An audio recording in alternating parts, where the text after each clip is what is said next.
if you're taking up too much space and carrying on, like a little snogging is cute, a moment is cute. But if like that's your destination for the night, like you're just in the way, just be no, you need to carry on over there in the corner, get out of the way because the dance floor is for dancing on some serious dancing tip. Now I'm all for the romance and being in the heat of the moment. It's lovely, it's cool, but it cannot become like that's the thing that you're doing all night and just taking up all the room. Hello, I am Kay Anderson, and you are listening to Lost Spaces, the podcast that mourns the death of queer nightlife. Every episode, I talk to a different person about a venue from their past, the memories they created there, and the people that they used to know. Today's guest is Ultra Naté, the dance music superstar best known for the 90s classic Free. A native of Baltimore, Maryland, Ultra fell into club culture in her first year of university. From here, she met the production duo The Basement Boys, started writing songs with them, and, well, yeah, the rest is history. This is really an episode about a number of venues: Odell's, Club Fantasy, and Paradox, with the common thread being the pioneering owner, Wayne Davis. Whilst none of these venues were queer, they did host specific nights promoted to this community, and, being dance venues, the audience they attracted was really diverse. Ultra and I discuss the Baltimore house sound, being famous in one country and completely unknown in another, and the etiquette of snogging on the dance floor.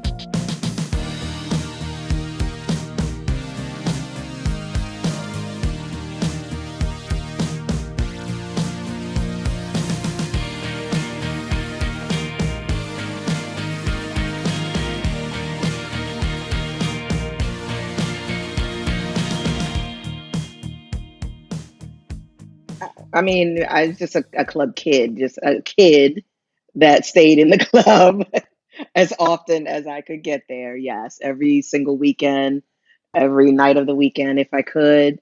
Um, I wasn't a bad kid. I wasn't into like all kinds of craziness. I wasn't into drugs and all of that, or that culture. But I was around the culture, and it was like that's your thing. That's what you do. But I got to go dance, and that's really all I wanted to do was dance. Like psychotic is just be in the music, be immersed in that sound. Very Pisces. I needed to be immersed, and it just gave me everything that I didn't even know I needed. And I fell in love with it. It was just intoxicating. So, just a quick sidebar. When you're on the dance floor and dancing all night Mhm. long, how sweaty do you get? Oh, clearly, like, drenched. Like, you're not doing it. You're not doing anything if you're not coming out of there, just like a wet noodle. Definitely. I mean, it's to the point like with our crews, like people carry a second set of clothing to wear, to wear later, to change into maybe in the course of the night. You have your little freshen up kind of things, wipes and things with you to like, freshen up and change into a whole other outfit, That, because these are long nights and into long mornings. So, and then sometimes you're going to breakfast and hanging out with friends after the club, it's not over when it's over. So, you got to be prepared for these things. The better club kids are ready. well, I mean, that is very prepared. But I always had this, I always felt like I was the sweatiest person on the dance floor, and that there were some people who just like, even if they were going at it really, really hard and dancing a Mm. lot, just didn't, just like maybe glistened, maybe like there was a little bit of moisture. And I just want to know what their secrets are. Well, I don't know. I probably was somewhere. I was somewhere probably in the glistening, somewhere between glistening and a wet rat. It just depends. It depends on a lot of elements. How hot the club is, how packed the club is, how well the ventilation is. But I've never been scared of sweat. Like I have no problem with it. I feel it's a very healthy thing to do. It means your systems are working correctly, and you're detoxing. So when I look at it from that standpoint, it's like great. I'm good. Oh yeah, I'm absolutely. for it. Some people are getting Botox in their underarms to Mhm. prevent sweating. That's true. But then doesn't your sweat just go elsewhere? I don't know, but we're gonna have to look Okay. into that a little a little bit. It sounds a little stifling, like you're not detoxifying like you're supposed to, because that's how the body excretes toxins, is through the pores and through sweat. So I don't know, but there are people that sweat profusely, and so it can be a problem because it's a little over the top in terms of how much. So I can imagine over time that being kind of embarrassing, or just just a pain in the ass to deal with. Yeah, you've either got to really lean into it or do something about it. Yeah, But yeah. I mean, the way you were just talking about people and sweating has brought us to the fact that you were studying medicine when you started. That's the That segue. was my I'm trying to intention. make the segue here, trying to make it work. That was my intention. That was my intention. After high school, my high school curriculum was geared towards the medical profession. So I was taking, um, prerequisite courses for university while I was still in high school, and everything was geared towards the medical profession. So I had a lot of biology and anatomy, physiology, and chemistry, and all of those like really fun sciences. Um, and then, I graduated, I started at university, and then I fell into club culture, and it was just like, wow, this is amazing. And this is a whole other thing, that opened up a whole other area of interest and exploration for me. So, it wasn't by design on my part that I ended up in the music industry. I ended up in club culture. But being in club culture, I made connections with people who were, just kind of starting to get their chops with the Basement Boys, mainly with Tommy Davis from Basement Boys, because he was like one of the main DJs that worked at the record store where everyone went after the clubs were over, and they went to get the records that the DJ played that night that killed it on the dance floor. So he was kind of like, this Pied Piper that was, directing the sound and the culture in that way. And so I met Tommy through that situation. And he invited me actually to come down and meet the Basement Boys and just, audition for them. And it was very casual. There was no grand, like, and this is what we're going to do, and it's going to be a thing. Like, it all came together really organically from that. And so, like that first time that you met, was it like, oh, we've been working on these beats, or we've been doing this? Do you want to see if you can vibe with that, or did it start from scratch? Kind of like that, but definitely from scratch. We well, the first time I went down, it was just the kind of the audition, and I just sang a cappella. So I sang Angela Winbush's Angel a cappella, and there were other established singers there, because I wasn't a singer in that way. I knew I could carry a tune, but I didn't consider myself a singer, and I had definitely never written a song before at that point. So these other people, they also auditioned. I was the only one out of the people that came that evening that they ended up actually working with. And I think because my vocal style I had this really raspy, kind of bluesy, jazzy quality to my vocal style, which I didn't realize was a style at the time. And so when I actually wrote a song, which was "It's Over Now," my first single that went on to become a top 20 chart hit in the UK, we did that organically, just hanging out in the basement and sitting around the table, and decided to, like, come up with a song idea. And so we just pitched in all these ideas of what we wanted to talk about. I knew what I wanted to talk about, and it was organic as well, that I had like just broken up with like my first real boyfriend at that time. And so that was something to like talk about. Like, it's over now, and what that whole experience was like. And so this is coming from a very kid place in these first experiences. And then the boys were like, okay, you got these lyrics. So, let's see if you can put it to a track. And they did literally go into a closet and pull out a DAT at that time. Things were on DATs. So they pulled out a DAT with some beats, some random beats that they had put together, because they would just be in there all the time making beats. And they were like, okay, just go in there and sing it to this track. And I didn't even hear the track before. I was like, can I go home tonight and like maybe, figure out like a vibe or something? Like, I don't even know what I'm walking into here. And I've never done this before. But they were like, oh, it's fine. It was all very loose. So I went in the booth, and the track started with this backbeat. this jazzy kind of styling with this backbeat, and it was all very underground, very like, you know, underground house. It was just very organic and raw. And so I had these lyrics, and I just kind of bounced off the rhythm and came up with, "Don't change my hair, the clothes I wear, life I live, love I give," and just started adding lyrics and bits and pieces. And I just found the rhythm pocket and developed a melody out of it, and pieced together the lyrics to make my verses on the fly. All of it was on the fly. And that became the song. Like, they wouldn't let me record it again. The label wouldn't even let me record it again. It was Oh crazy. It wow. was crazy. Like sometimes there's that thing, like, because you were Yeah. saying you weren't like a trained singer and you didn't consider yourself a singer. Sometimes that can be really helpful because you're not overthinking it and you're not kind of like, That was the thing. That's what they said. Like, that was the magic. They were like, it's raw. The emotion is like right up front in your face. It's got its own style and attitude and energy. And it was like nothing else that was happening in the house music, or garage as they called it at the time, or the UK called it garage. We just called it house. There was nothing like that at the time in what was happening, because it was all, most of it was R&B tracks that were danceable being played in the club. And then what was coming up as house was what was being formulated out of Chicago and New York, of, just like the Basement Boys, young new would be producers taking advantage of the new technology with a 4 track, and making beats and writing these songs with vocalists, songwriters, or whatever, and just like doing it in your basement. It was all very underground and loosely pulled together, and we were creating this whole genre unbeknownst to ourselves. We were creating this genre that became the template and the foundation for what global mm, dance music has mm. become now. And so you said before that the label wouldn't let you redo the vocals, that the boys wouldn't let you redo the vocals. Did you ask? Oh no, well, I did, because I kept fighting for it, and I was like, I just need to,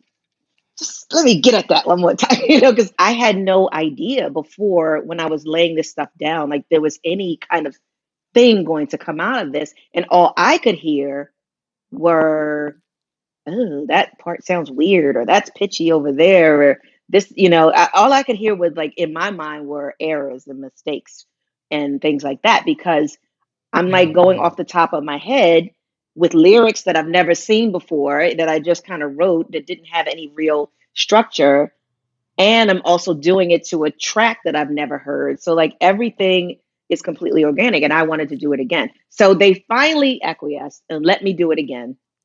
And of course, I ironed out all of the areas that were like weird to me and pitchy or just off, as in terms of what I knew and understood to be pitchy at that time, because I didn't clearly define those terms either at that point. But they said it was too clean the second time I did it. It was too precise, too clean, too perfected, and it lost the character.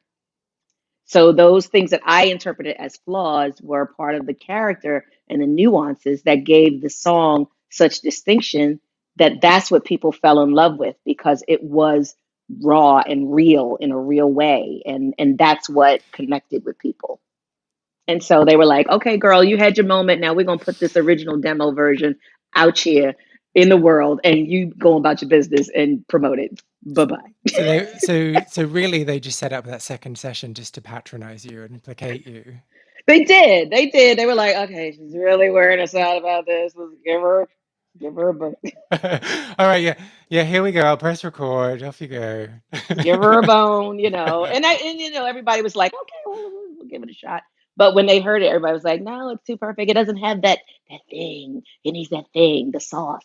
And over the years, I've kind of understand what that was, what the sauce is, you know. It's funny, But isn't at it? the time, Sometimes, like, as an artist, that's a horrible way to start a sentence. As an artist, sometimes you have to, like, you have to listen to your gut, and sometimes you just have to listen to what other people are telling you, and it's really hard to know yeah, what yeah, when it's is you got to when. find the sweet spot. Yeah. Yeah.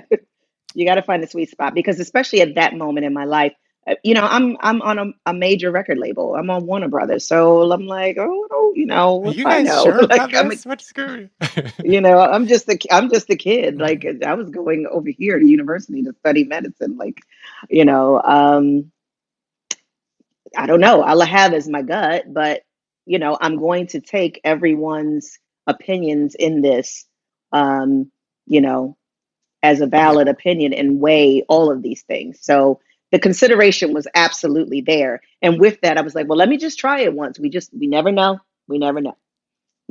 And when it came back and everybody felt like, no, it's too clean, I was like, okay, I'm done. I'm good. Let's hit it. You like it? I love it. Yeah, I mean, if they're fronting the bills as well. Yeah, I mean, they knew. I mean, they knew what was going to work for them, and they're a major label putting this music out, so I don't think they're spending, a ton of money, investing in a completely unknown artist on something that they didn't feel that they were going to recuperate. They're not Mm, in it for the love, and they're certainly not in it to be your best friend. They're in it because it's a business and you're a product and you have something that they can sell. mm. Which is like sometimes a useful way of looking at it, and sometimes a horrible way of looking at it, isn't it? Well, You it's don't just love me? facts. And Well. maybe because I've been doing it for 30 plus years, like I'm very clear about that. Like, the rose colored shades came off a long time ago. Yeah, this is what it is. So, um, in terms of like where everything fits, so did you meet the Basement Boys when Club Fantasy was still in existence? Yes. Yes. And fantasy, actually, Club Fantasy was like the first place I ever performed once I had made a record. Like that was where my very first gig ever was at Club Fantasy on a Sunday night on Basement Boys Night. And Teddy Douglas and Tommy would play, and they would, play a lot of their new, unreleased stuff. And it was just like their night to just be experimental and do things like just do their vibe. So that was my first gig. It's Over Now had come out, and I had to perform at Club Fantasy. It was the first time, and it was really fun. Like it went by so fast, and I still clearly remember the moment. How about that? Okay, so but the moment before, were you just like, oh yeah, I'm gonna go and perform, or were you shitting yourself? No, I wasn't. I wasn't shitting myself. Only because I don't know. I think I've always kind of had a natural affinity for performing in a way. In a way, early in my career, I always preferred being live as opposed to being in the studio because I felt the studio was Mm, more intimidating and stressful because everything needed to be so specific mm, and precise. And I feel like when you're live, because the energy is raw and everything happens organic, like your magic just happens naturally. Like that light switch comes on naturally without you having to turn it on like you have to do when you're in the studio. Like, okay, now I need to be great. It doesn't work like that.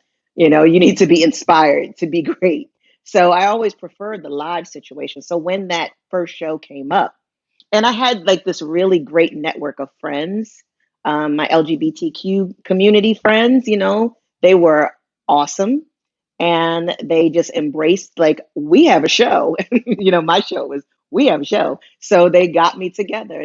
One did my makeup, they did my hair. One was an amazing hairstylist named Neil. And he was like the most amazing hairstylist in Baltimore City at the time. My friend Lyle made me this amazing, tiny little band aid size mini dress with these fabulous gloves with fringe hanging. It was all very diva. Someone else did my make. I think Lyle actually did my makeup as well. And they just like did me from head to toe. you And weren't joking about this charmed existence, were you? it was charmed. I'm telling you, I had all these great fairy god queens around me that just made it like fun. And it really, when you're a club kid, like you're already doing this anyway. Like it's all about the dress up. Like, what am I wearing to the club this weekend? Like that's all Mm. you cared about. So this was just like the same energy, but on steroids. And now I'm going to be on stage in front of everyone and I've got to sing this song. And so I guess my natural energy whenever I get nervous to have to perform is I go inside. I go inside myself and then I push that energy out. And so that's basically what I did. So I just started off the show in this very epic kind of way of being in a pose and not moving. Like the crowd was losing their mind and I was just like frozen, but it was for effect. And then the track started with the saxophone and everybody's went ah! So it was amazing. Like how can you not win when everyone is rooting for you. You know what I mean? This is my family. These are people that I hang out with every weekend, and they're all rooting for you. You know what a magnificent experience. Most of the people I talk to, when I'm like, so what was your first performance like? They're like, oh God, I was, Like, oh, everything was falling apart. it was awful. The crowd was No, I've had those dead-eyed. experiences later. No, that was later. There were those times later. But that first out the gate moment was really epic. And, I really appreciate like my Baltimore family. Like, I test so much stuff on their ears. And I still have through the year. The first time I ever performed free, to fast forward many, many years later, the first time I ever performed free, shortly after I had recorded it, and it was still in a demo form, I performed it here in Baltimore at a little small club called The Spot, and it was just like heads, you know, and I just needed to hear it live. So I tested on my folks, and get their energy and reaction just to hear it out there in the universe coming back at me. And it's kind of like a feedback loop, Mm-hmm. And yeah, when there's that many people, they can't fake it, can they? Like you're gonna get that really honest feedback. No, not at all. And Baltimore is a very particular kind of city because it's very like, trash or no grab. Like they will, if it's not hot, they're not going to fake it. So it's like that old saying about New York: if you can make it there, you can make it anywhere. Well, Baltimore has that same kind of energy because they are very like cutthroat about things. So they either love it or hate it, and there are very few places in between. I mean, you know where you stand at least. Can we talk a bit more about Baltimore? Like, I think like for Sure. people, I mean, I don't really know that much about it other than John Waters is from there, Tori Amos is from there, you're Hmm. from there. Hmm. But like Yep. in Billie terms of the Holiday. Yeah, city, yeah, like you talked about house evolving from Chicago and New York, and people are kind of used to hearing about those cities in relation to that scene. What is distinct about the Baltimore scene? Well, I think it goes again to what I was saying about that kind of brash um, persona or energy about the city, because Baltimore is a blue collar city in its origins. It's a port city. So there are a lot of factories, there are a lot of building of ships and imports, exports, things going on from the city. So it's been very blue collar throughout much of its history. In recent years, obviously, it's evolved and developed and grown and is becoming more cosmopolitan, but those roots are still very ingrained in Baltimore culture. And so it's a very inclusive kind of city. So they embrace like the quirkiness, the weirdness, the bizarreness of a lot of people, which is why, John Waters is kind of like a staple representation of Baltimore in a way, because that is a very specific culture in Baltimore that he embodies in that way. Um, but it has its problems, as most inner city cities do. But it's grown so much over the years and continually growing. And I just love it because it just kind of has that old school kind of charm, um, where it's still just between that place of like, being kind of in your face and gritty, but still growing and maturing and turning into like it's full of realization of itself. And so, I always root for the underdog, and Baltimore City is Mm. definitely an underdog because most people only think of it from what they've seen in media, which has been things like The Wire and things like that. And that's definitely a reality and has been a reality for years, but it's not the complete story of what this city is about.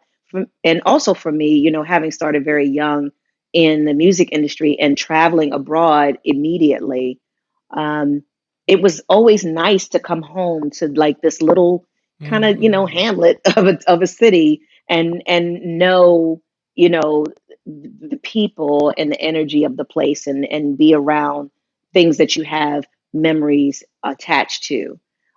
So I've never necessarily wanted to felt the need like, oh, I've got to move somewhere, I've got to go somewhere else, because I've always had the luxury of being anywhere else in the world that I wanted to be at any given time anyway, and still be able to stay close to my roots and close to family and friends that have been, a part of who I am Mm. for my whole life. So that's always been really important to me. Yeah, because there's this thing like so I've lived in London for a really long time, so I'm probably not the best person to talk about this, but um, like in those smaller cities where it's maybe like a bit more affordable to live and it's not so cutthroat, then there is that kind of experimentation and there is that kind of space for people Mhm. to try things over here and do this over here because you're not going to bankrupt yourself by doing so. And it kind of brings out all these kind of Right. cool, interesting ideas that might be complete failures, but is something different. Yeah. Anyway, sorry. So we're going all over the place. It's all So right. we were at the point where you'd done your first performance. And so how did that feel coming Hmm. off? And how did it feel like in the days after? Did you get the bug? It was epic. It was epic coming off stage. It really was. It was epic because, I felt like, well, for one, everyone was in love with this song and it already had such a great story and a great relationship with everyone. And like I said, again, everyone was rooting for me. So it was easy to make them happy to this song that they had been hearing for months and months and months. At that time, songs music lived in the charts a lot Mm. longer than they do now, in the charts and on the dance floor. I think now you've got like this ridiculous 3 week window in the charts. Back then, with It's Over Now, it circulated for a year just as a demo on a reel before it even got signed. And then it was put out, officially. And then they did its campaign and lifespan that way. So it had been around for a long minute by the time I had even gotten to that point. So everyone was like, the attachment to that was already well ingrained in everyone's head. So for me, it was really easy and it was like a natural high. And it was just a further extension of an art that I didn't know that I had because I had in this process found out, oh, I can sing a little bit. Oh, cute. Oh, I can write songs too. This is fabulous. Oh, and I'm a performer because not all the time, just because you sing or you write, are you a performer as well. That's a whole other discipline. But it was great to like, be learning all these amazing things about myself at the time. So yeah, I felt very gratified. It was a wonderful Mm. experience. And so I didn't realize that the window was so long. So you met the boys, you'd started recording, Hmm. and then so you were just kind of going about your life whilst the song was finding its own life. Yeah, I didn't even believe that it was happening. I mean, before the label deal happened, like I said, the boys sent it to Tony Humphreys. They had a relationship with Tony, and Tony was like the premier DJ in New Jersey, with his club Zanzibar. But he was also the premier DJ for house music on Kiss FM in New York, and his show was aired on Kiss FM in London. So Tony was notorious for having all of these tracks from everyone in the underground who were making these songs, and he would be the only person to have it, and he wouldn't share it with anyone. So you had to tune into Tony's show, and there wasn't the thing of the rampant, file sharing and burning and snatching music and all that kind of stuff like it is now. So he could play these records on the radio and play them at the club incessantly without someone, ripping it and then putting it out and you lose the momentum on it. In fact, that just continued to build the momentum on all of this stuff. So yeah, It's Over Now had a long lifespan just, on the grassroots level before it even became a signed record. Isn't that incredible? The whole way the music industry is totally flipped upside down, the way that it works, and that like before you Flipped. wanted it That to is be the as word. rare Yes. as possible to like build people's appetite. And now Hmm. if people can't find it, like Yep. the first ranking on the Google search, they You're dead in the they've water. forgotten about it. Yep. That's incredible. Yep, dead in the water. Well, also, people, you're able to put out so much music these days because of technology. People are making And it's music just all, on yeah. the fly of 10 minutes, and then they're able to upload the track, and then it's on a digital website. So that's also, become problematic because the music is saturated, the Yeah. scene is saturated. Whereas that wasn't the case. Like, this kind of song, it stood by itself. It was a thing unto itself. So, of course, at the time, everyone was like, what is this song? I've got to have it. Oh my God, this is my song. Tony would literally play this song 3 times a night in the course of a night at Zanzibar. And that's when I really got it, because Tommy would tell me when I would come into the record store after, a night of hanging out at the club here in Baltimore, not Fantasy, but by then we were at Odell's. And again, Wayne Davis was, part of the Odells into the Fantasy era, but Odell's was first. And that's where I initially connected with Tommy and Teddy and Jay. And then in that process over time, Wayne transitioned from Odell's to start Club Fantasy, Basement Boy Night, my first performance, blah, blah, blah. And the song was signed by then. But we're talking about a year in the making of all of those things from the time that I actually recorded the track to the time that it actually came out as a commercial single. And so in that time, you just kind of continued at school and you were just like, man, nothing's going to happen. Yeah, I had no idea. I didn't believe any of it was happening. And Tommy, because you have to understand Tommy's energy, he's always really amped. And he's like, Miss Ultra Baby. He calls me Ultra Baby. Miss Ultra Baby. They're killing it. And they're dancing to it 3 times a night. It's crazy. And like his energy is already here all the time anyway. So I'm just like, Bushrod, my nickname for him is Bushrod. Like, what are you talking about? It cannot be that serious. Like, whatever. And until I actually went to Zanzibar finally and observed for myself the night I had to perform the song in Zanzibar. And literally, it was hands in the air, the whole club, every single time Tony played it. So it was really happening. It was really happening, and I was Yeah, oblivious. that must have been a real trip. Like, because again, the difference between the industry then and now is that like everyone has all of the metrics immediately about how well the song's doing. Mhm. So they I they know. have all that information. I had no clue, no clue. And until my label head uh, folks called me when when the deal was on the table. Until the day that they called me while I was at work, I had a little baby job at the time as because I was going into medicine, so I had a little job as a physical therapy assistant to the assistant or something, and I was at work. And they called the And office. they called me, yeah, like Cynthia Cherry and Peter Edge. Like they called me while I was at work, and I was like, I'm on the phone with like Warner Brothers Records. Like, what is happening? You know what I mean? So it was all very surreal for me at the time. And then when I went to London and I went to High on Hope and met Norman Jay, he was kind of basically the equivalent of a Tony Humphreys on this side of the water. And so High on Hope was sort of the equivalent of what Zanzibar was. And it was just massive on both these fronts. And this record was just doing its thing. And it is what basically started my whole career. And so, what was the nature of that phone call? Were they like, "You need to quit your job"? You're like, where is the problem in this story? The problems came later. No, no, no. I'm not. I'm But not no, mining they for trauma. I promise. Just like the this is reputation. this Yeah. I is mean, like before mobile that's the phones. So story. they've like looked up Yeah, your yeah. work number and they've rung you. Well, they got it from the boys. They didn't have to look me up, but they got it from the boys, and they called me at work, and they just called me to say hello and to just chat. Like they had never talked directly to me because they were talking to the boys because they were my producers. So I had a production deal with Basement Boys. So basically, they were the intermediaries between me and the label themselves. But at this point, like everything was going down, so they wanted to reach out and have a conversation with me directly. And they still had never met me. They didn't meet me until months and months later when they flew to New York. And I went up to New York to Zanzibar as well to meet them there. So that's when we physically met in person. Oh, and so you were signed without them having met you? Correct. Wow.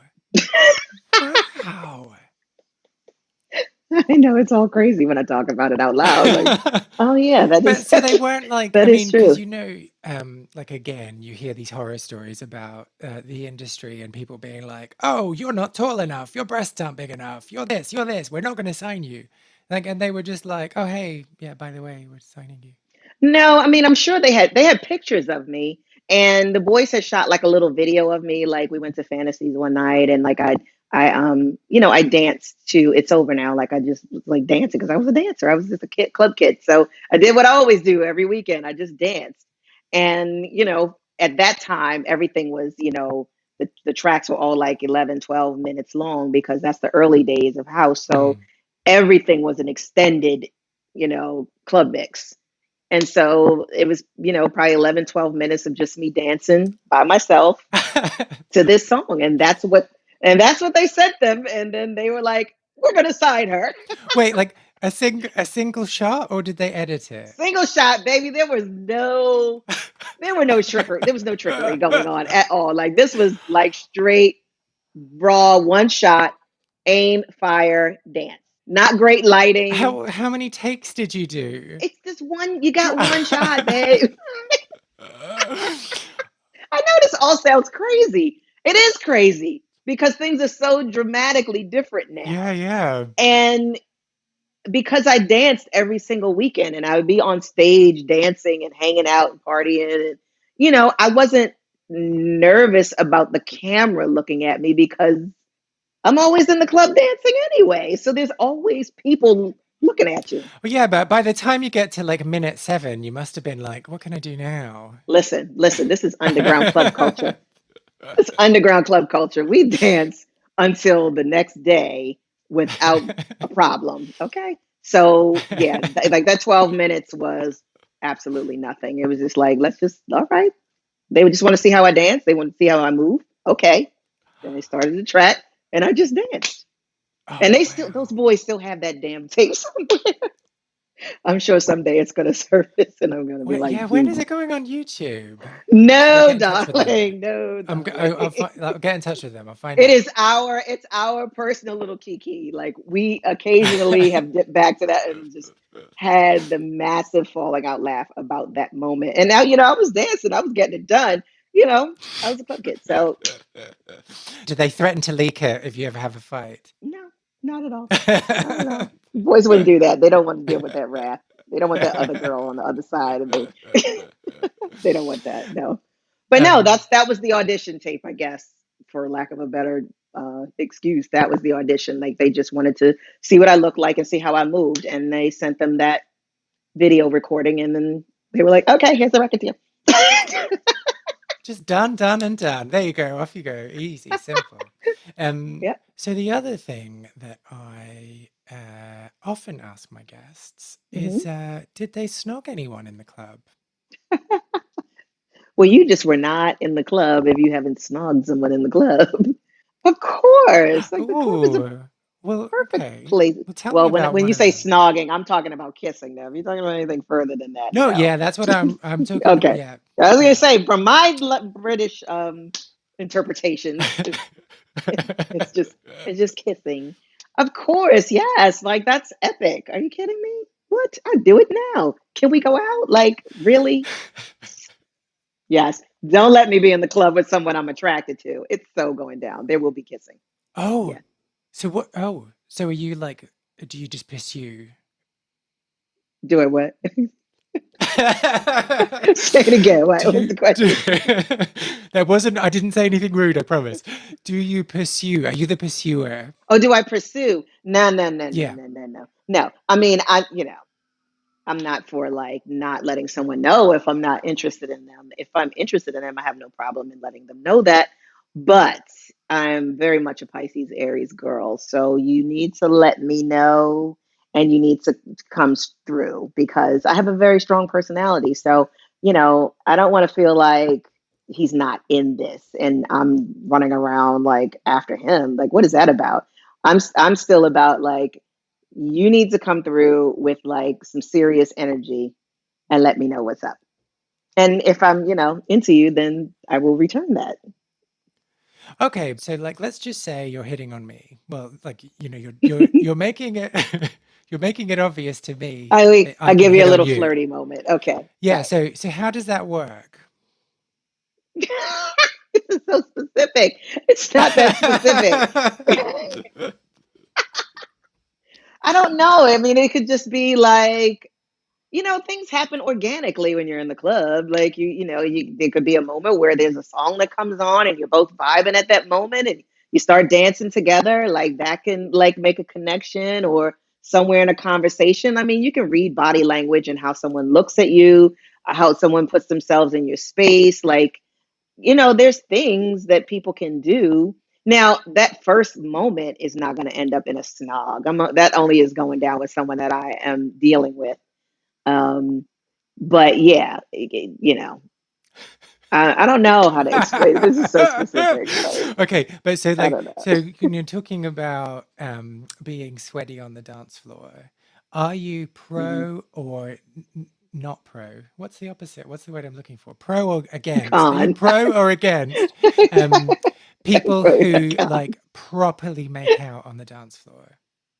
Oh, if you're taking up too much space and carrying on, like a little snogging is cute, a moment is cute. But if like that's your destination for the night, like you're just in the way, just be no, you need to carry on over there in the corner, get out of the way because the dance floor is for dancing on some serious dancing tip. Now I'm all for the romance and being in the heat of the moment. It's lovely, it's cool, but it cannot become like that's the thing that you're doing all night and just taking up all the room. I No. totally agree, and I hate when people are just like not moving with the crowd and they're just like blocking everyone's way Oh in the middle no, of the no, dance no, floor. no. That will get you in big trouble around here. Big trouble. But have you ever done it? Oh It's no. kind of No, no, no, you've no, no. never There's dance floor etiquette. but it is kind of fun. I don't want anyone else to do it, but like if I'm doing it, it's kind of fun. To what? Just stand there in the middle of the floor and make out Just for like endless yeah, but time? like that like ridiculous making out that you do in a club, like where it's just like Okay, this puzzled look. I maybe just need to give up this. I'm not doing. I'm not the person. I'm not doing the like the ridiculous, crazy, out of control make out. Like that's not gonna get. It's not gonna get that off the chain. Only because I don't have any privacy. Like when I'm in the club, like everybody's looking. So it's going to be. It can be hot, but it can't be like get a room, guys. Seriously, like really. I don't need to be an exhibitionist for the sake of being an exhibitionist. But I'm on stage all the damn time. Like I know where to get Oh my no, that's attention. not. So if you see me in that kind of move, it's going to be like I'm really in that moment, but it's not going to be super extra because I don't need everybody in my bedroom game. So yeah, you know, it can happen, but within measure. Okay, well now you've just made me seem even sluttier than I do in every episode. Thanks. Oh, you're messy. You're messy. I No, see it. I it's see it. not. It's no. It doesn't happen very often, and obviously, it's not happened for a very long time. But it's just that, like, You were in the yeah, in the moment, and moment. there was the right song, the lights, the music. You just kind of lost yourself in the moment, and I'm here for it. I'm Just don't be 100% anywhere here near for you it. when it happens.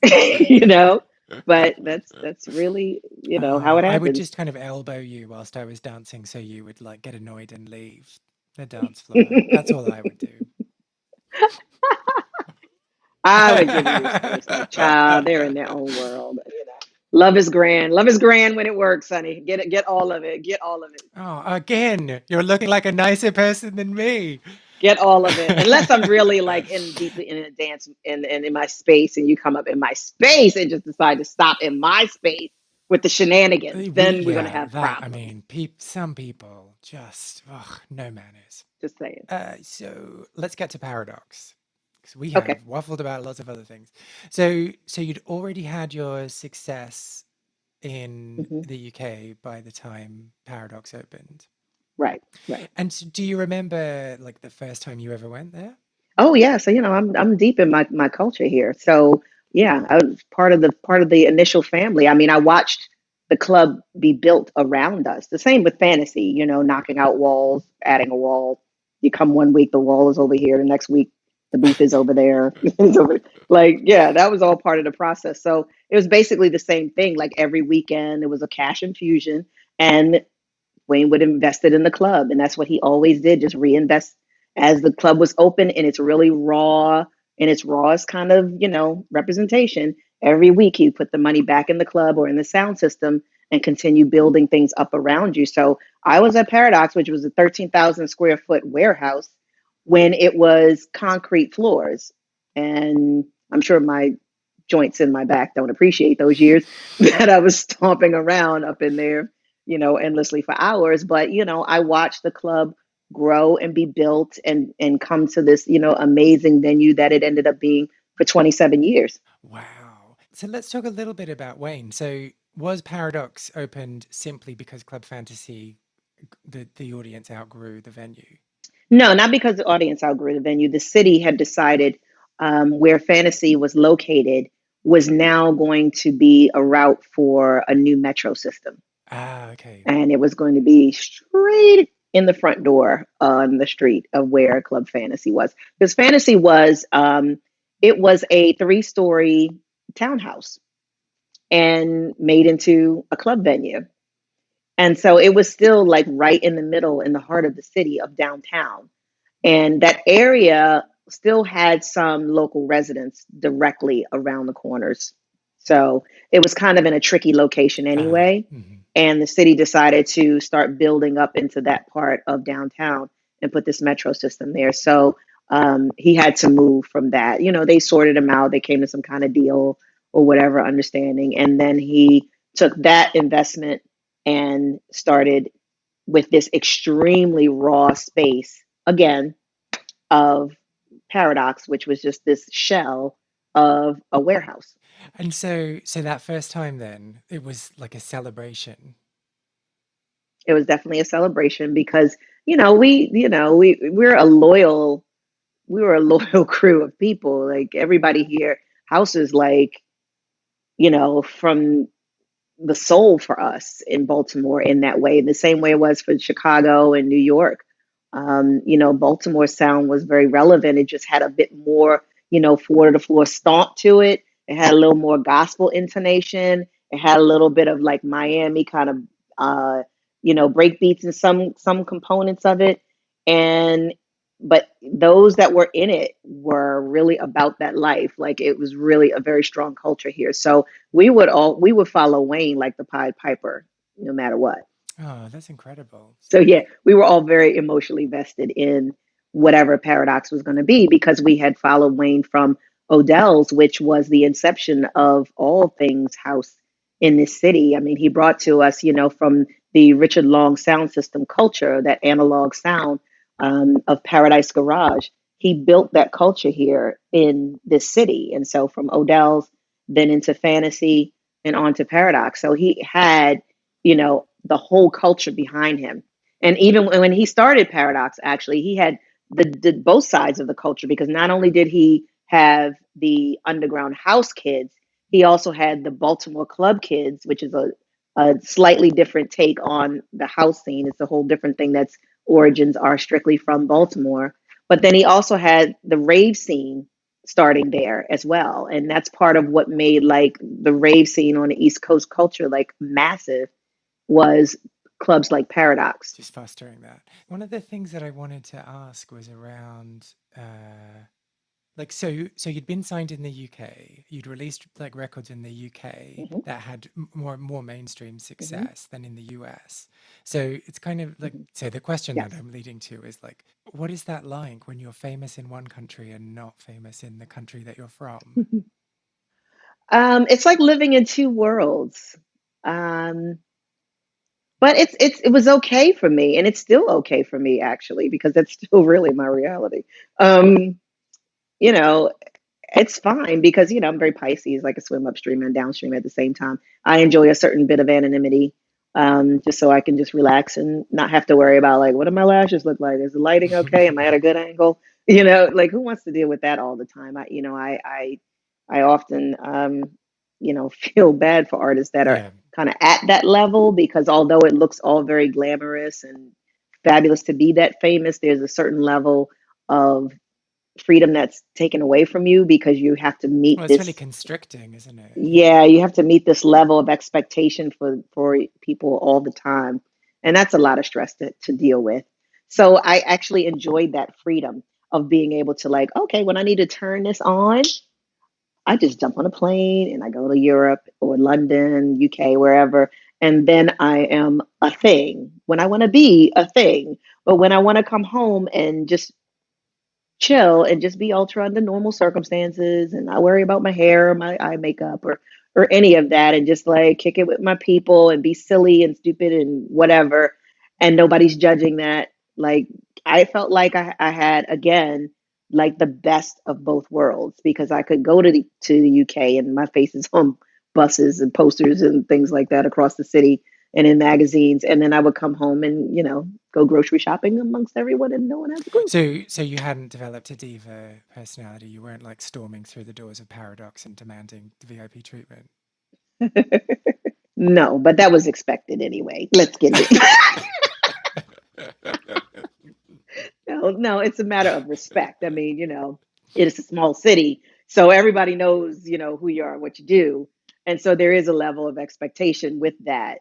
Um, but at the same time, a lot of them are my friends, and a lot of them are crew that I've known for years, and a lot of people are people that I've known before a career even happened, and those dynamics haven't changed. But they also understand that I'm a thing that is kind of different from just, who we are in our regular kind of situation and when I have to be out and be another Mm, thing for what my audience expects. So all of my friends who've been with mm. me, they get that. And so they're good. We're all good with it. Yeah, it's that thing that you were talking about before, and like there's ultra the person and ultra the product, and it's healthy to look at them as distinct things. Um, so Paradox Yes. um, was really celebrated as just being this type of venue where there were all kinds of people. So the only distinction I'm about to Hmm. make is straight and gay.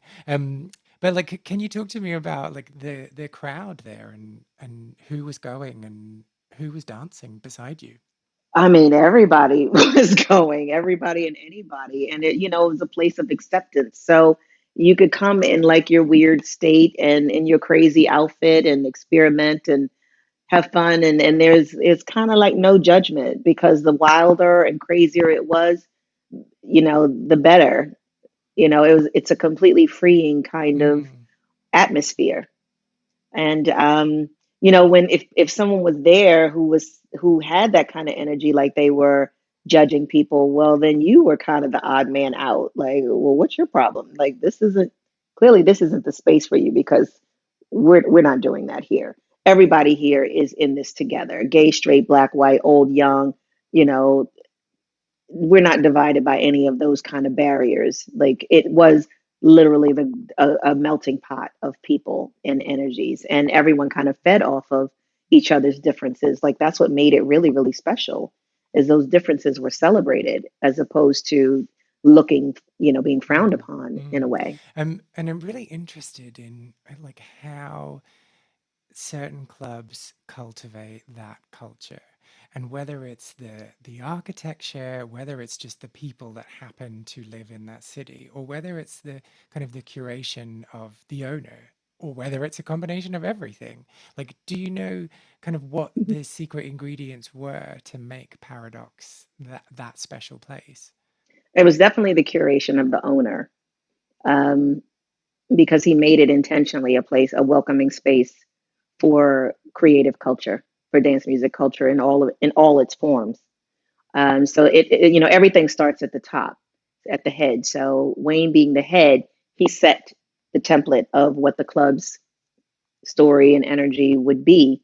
And then from there, the music, as he always said, the music dictates the crowd. And so the music was inclusive, and the community that was promoted to was, multicultural.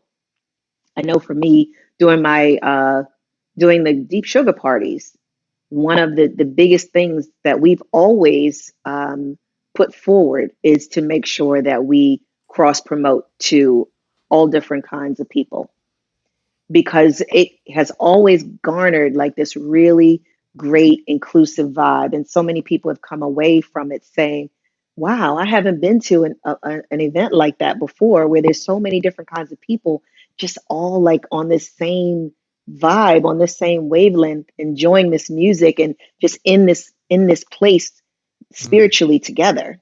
And so that was learned from what Wayne had created, and that was what Paradox facilitated, is that mm, mm. inclusivity. And so the club opened in 91 and had a really, Hmm. really good run. It lasted for like 26 years before closing in 2017, and Yep. was like really just Hmm.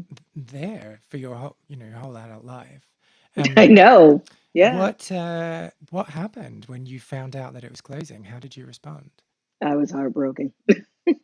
I mean, we were heartbroken for like the last 3 years of it. We just were in a state of heartbroken. But we knew inevitably the day was coming. Wayne was getting older. It was a lot of work on him to sustain the club. I was on the road and had have my career, so I couldn't step into his shoes in order to keep it running myself in that way, that kind of management level. And he really didn't have anyone around that he felt would really be able to sustain it and keep it going in that way. And then, the decision was made beyond us anyway. And the city had actually some developers had come in and bought property around the club. And the owner of Oh, the venue, they because do developers. Wayne wasn't the owner. He owned the Yeah. business Paradox, but he didn't own the building. And so the owner of the building had did a deal with the developers and basically sold the building anyway. So it became part of a larger plan that is now under construction, to develop an entertainment complex that's going to be a lot more, I would imagine, more commercial when it finally sees the light of day. But it's been in progress for like the last 3 years. So those last few years, we mourned the club heavily, but we threw a lot of really great parties, and we made sure we sent her off, with some epic vibes. Mm. And so that very, very last night, tell me what happened. Well, we had a marathon, like a crazy marathon. We had two marathons because we kept getting false starts from the developers of Ah. when we needed to close. And so we were like, okay, this is it. And then we have this end of the party, and then it's like, but wait, there's more. So that kind of kept happening because their timeline kept getting pushed back. So while their timeline for demolishing the building kept getting pushed back, the owner of the building was like, well, Wayne, you may as well just keep going for now, and enjoy the club while we still have it. So Ah. we would be like, okay, we're still going. So it kind of happened a lot.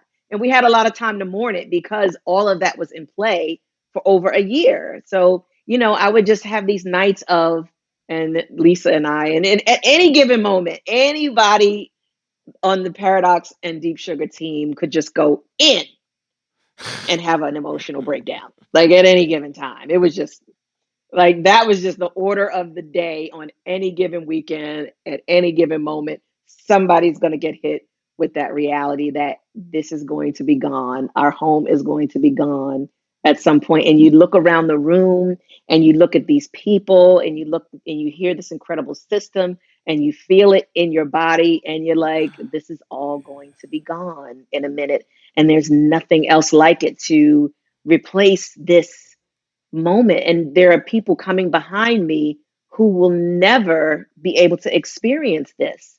This is genre defining. This has brought couples together, and this has facilitated the birth of children, and this has launched careers, and you know created friendship, lifelong friendships. And there's so much history in these Yeah. walls. It's not just a building, it's a whole life experience.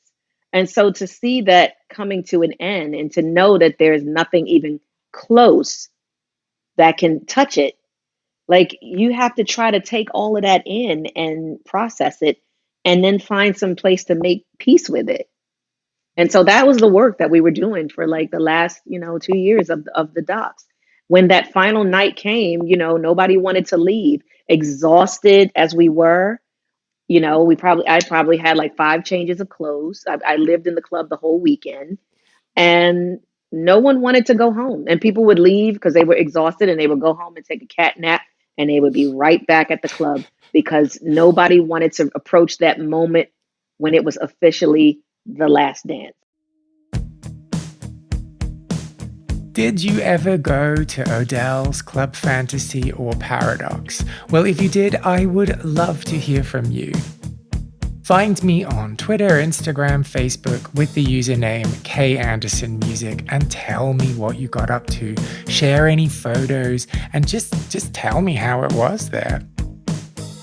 And whilst you're at it, go and give Ultra some love on Instagram. You can find her with the username Naté Music.